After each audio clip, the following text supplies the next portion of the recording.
आज डॉक्टर अच्युत सामंत द्वारा लिखित मो माँ मो प्रेरणा बही उन्मोचित है।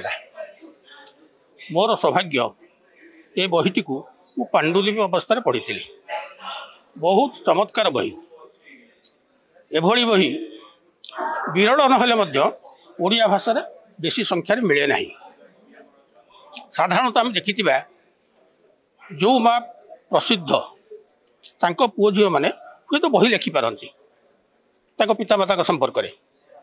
साधारण दृष्टि अच्युत माँ नीलिमा राणी सामंत एतेटा प्रसिद्धि हासिल करना। प्रसिद्धि अन्य स्तर से अच्युत सामंत भली जड़े पुत्र जन्म करिसेंती जे भी समग्र विश्व में ख्याति अर्जन कर। अच्युत भाषा मोर जहाँ सफलता सबूर श्रेय हूँ माँ। तेणु ये बहीटी मो मतरे प्रत्येक पितामाता पढ़ा दरकार एवं प्रत्येक पुओ झील मत पढ़ा दरकार। माँ हम तो नीलिमा राणी भली, पुओ हम तो अच्युत सामंत भली।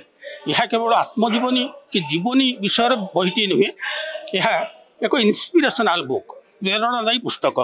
मु आशा करी ये बहीटी अन्य माने पढ़िबे एवं निज जीवन को सजाड़बार गठन करिवार सूत्र पाइबे।